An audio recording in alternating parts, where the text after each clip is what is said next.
Russia is now exposed to a historic debt default. Here's what happens next. The U.S. has announced that it will not extend an exemption permitting Moscow to pay foreign debt to American investors in U.S. dollars, potentially forcing Russia into default. Up until Wednesday, the U.S. Treasury Department had granted a key exemption to sanctions on Russia's central bank that allowed it to process payments to bondholders in dollars through U.S. and international banks, on a case-by-case basis. This had enabled Russia to meet its previous debt payment deadlines, though forced it to tap into its accumulated foreign currency reserves in order to make payments. However, the Treasury Department's Office of Foreign Assets Control allowed the exemption to expire early Wednesday morning.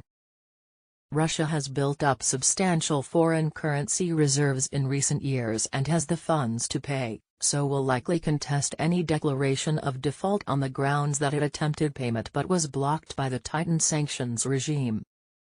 Moscow has a deluge of debt service deadlines coming up this year, the first being on Friday, when €100 million, $107 million, in interest is due on two bonds, one of which requires dollar, euro, pound or Swiss franc payment while the other can be serviced in rubles.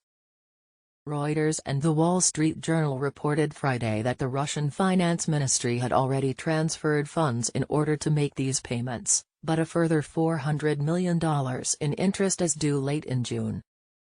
In the event of a missed payment, Russia will face a 30-day grace period before likely being declared in default.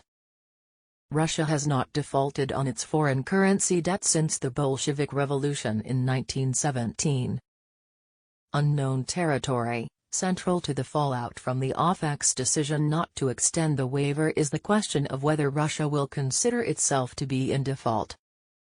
Adam Salowski, a partner in the financial industry group at global law firm Reed Smith, told CNBC on Friday that Moscow will likely argue that it is not in default since payment was made impossible, despite it having the funds available. "We've seen this argument before where OFAC sanctions have prevented payments from going through. The sovereign issuer has claimed that they are not in default because they tried to make the payment and were blocked," said Salowski, who specializes in representing trustees on sovereign bond defaults and restructuring. They are potentially looking at a scenario of prolonged litigation after the situation has resolved as they try to determine if there was in fact a default.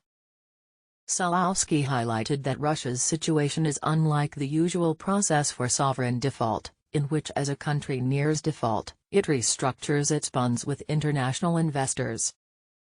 That's not going to be feasible for Russia at this time because basically under the sanctions, nobody can do any business with them, so the normal scenario that we would see play out is not what we would expect in this case, Salowski said. He added that this will affect Russia's access to global markets and potentially drive up asset seizures both domestically and overseas. "We're getting into some unknown territory. This is a major world economy. I think we'll be seeing the fallout effect from the next few days for many years," Salowski said. Default for years to come. Timothy Ash, senior emerging markets sovereign strategist at Blue Bay Asset Management, said in an email Tuesday that it is only a matter of time now before Moscow defaults. The right move by OFAC, as this move will keep Russia in default for years to come, as long as Putin remains president and/or leaves Ukraine. Russia will only be able to come out of default when OFAC allows it to. OFAC hence retains leverage, Ash said. This will be humiliating for Putin, who made a big thing with former Chancellor of Germany, Schroeder, at the time Russia was last on the brink of a Paris Club default that great powers like Russia pay its debts. Russia can no longer pay its debts because of its invasion of Ukraine. Ash predicted that Russia will lose most of its market access, even to China, in light of the default, since Moscow's only financing will come at exorbitant rates of interest. It means no capital, no investment and no growth. Lower living standards, capital and brain drain. Russians will be poorer for a long time to come because of Putin. Ash suggested that this would further Russia's isolation from the global economy and reduce its superpower status to a similar level to North Korea. Burning bridges. Agat Demaray, Global Forecasting Director at The Economist Intelligence Unit, told CNBC on Friday that since Russia's sovereign debt is low and was falling before the invasion, entering what the AO sees as an inevitable default may not pose a huge problem for Russia. To me, it's really a signal as to whether Russia thinks that all bridges have been burned with the West and financial investors. Normally, if you're a sovereign country, you do your utmost to avoid a default, Demaray said.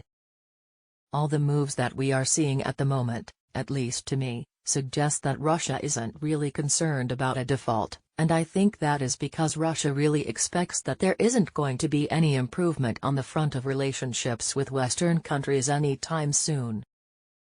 She added that the punitive sanctions against Russia from the US and Western allies will likely remain in place indefinitely, since the Kremlin's false characterization of the invasion as being a denazifying effort means it cannot easily U-turn.